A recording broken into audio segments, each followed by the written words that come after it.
Hi friends, welcome back to our channel Phenomenal Guest. Here is a non-spoiler review of the Coolie movie acted by Rajinikanth garu, Nagarjuna sir, and Shobin sir, Upendra sir, and Amir Khan garu and Shruti Hassan garu.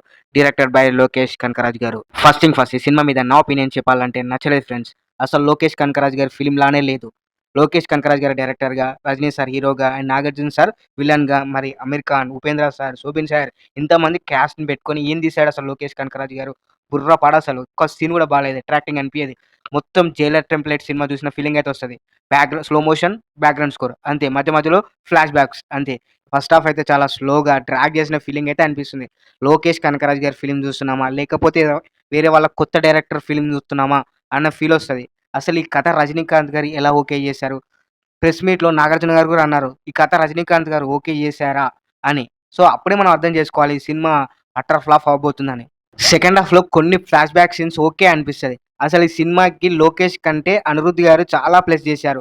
Background score అయితే అక్కడక్కడ కొంచెం relief తెప్పిస్తది. అంత బాగా ఇచ్చాడు. But ఆ background స్కోర్‌కి తగ్గట్టు ఒక్క scene కూడా పెట్టలేదు లోకేష్ కనకరాజ్ గారు. నేను 'కూలీ' మూవీకి వెళ్ళిందే నాగార్జున గారి కోసం. ఎందుకంటే 40 ఇయర్స్ ఆయన జర్నీలో ఒక్కసారి కూడా విలన్ రోల్ చేయలేదు. మరి నాగార్జున గారు విలన్ రోల్ ఒప్పుకున్నాడంటే ఏ రేంజ్ ఇంపాక్ట్ ఉంటదో అనుకున్నాం. బట్ చాలా వరస్ట్‌గా డిజైన్ చేశారు. ఆయన కంటే శోభిన్ సాహర్ గారి క్యారెక్టరే బాగుంది. ఆయనే మెయిన్ విలన్‌లా అనిపిస్తది. జస్ట్ ఒక 3, 4 సీన్సే పెట్టారు నాగార్జున గారికి. ఉపేంద్ర గారి క్యారెక్టరైజేషన్ మాత్రమే సినిమాకి ఇస్తది. ఆయన ఎంట్రీ నెక్స్ట్ లెవెల్‌లో అనిపిస్తది. అమీర్ ఖాన్ గారి ఎంట్రీ వేస్టెడే అసలు. అమీర్ ఖాన్ గారి రోల్ ఎందుకు తీసుకున్నారు? ఆయన క్యారెక్టర్‌ని ఎందుకు తీసుకున్నారు మీరు? నాకైతే అర్థం కాలేదు. అండ్ మిగతా శృతి హాసన్ గారి క్యారెక్టర్ కూడా అంత ఇంపాక్ట్ ఉండదు.